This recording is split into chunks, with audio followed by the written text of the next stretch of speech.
Coco Jojoe. Ya fi me customer ba gbo nyolo. Na te pa. Plan na mu.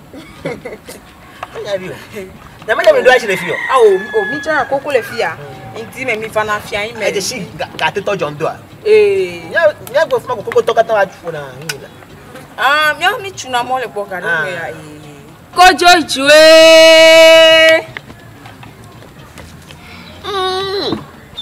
Coco to le bia uma. O fun ka ga chua. Coco to. Na ma jibi atra Coco na magbre. Ha? Coco be pour sugar vile kon mo kwa. Alors sugar kata kon mo voa. Fième la. Docteur ba sugar dans l'anchine. Sugar dans l'anchine ta je ko na corrige na sia. Ko be sugar mele no mo ye me ga de me na. So de ko na kue. Oh, ya ga so gwa ba. O Coco de corrige na kwale. Ora kina. Kwa hantori me ko be ko kwa hatu. Wa ko de corrige na.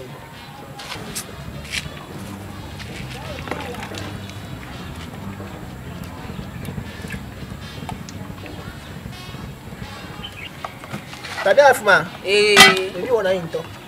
Yeah, boys so me one. The me boys so me one. Oh, ne amola si o ne ma jena Coco o. Fia yo mi atava fia inti mo ha mi jena na Coco. Atanklo bi wa ma no Coco fa. Me no nto. O fun kai ka jo ha. Coco to. Oh, no me nyaba gam ko na masugbon ye be won la. Efuni nmejibe ma jere na o anyi ma du na wo re. Fifi ye me na sugar sugbon apata de. Ko jogbon le ji kwa. Ne ko jogbon ji ka sugar ke kra me ka lenga mo. Ko sugar vi ji na. E mo adra ka gble ne mi. Gble ne ko manya me ji adra ngana mo. Oh.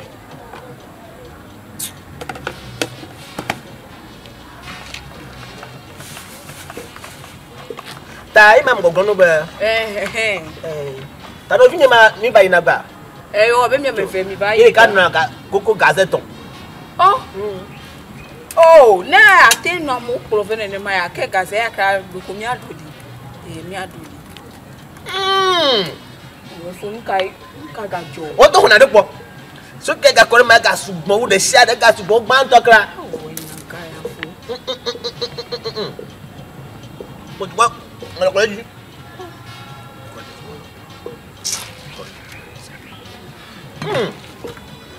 Te cuento.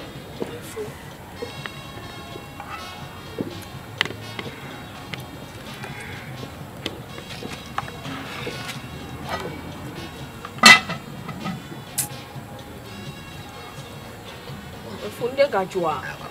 Ma pa poner joa.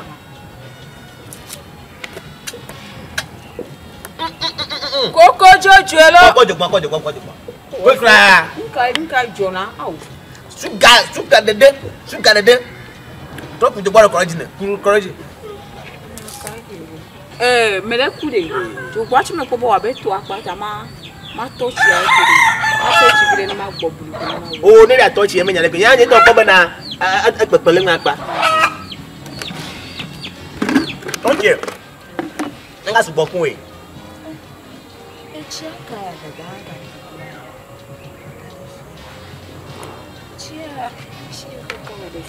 Ya budon me ko alo rek.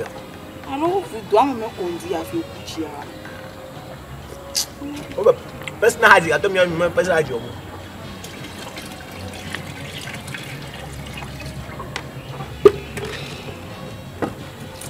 Fo me ko me gbona ma we na. O abu na gbina.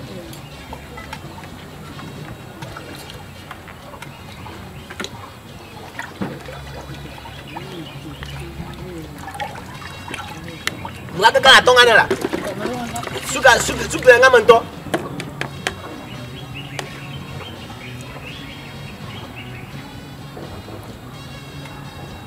Eyo.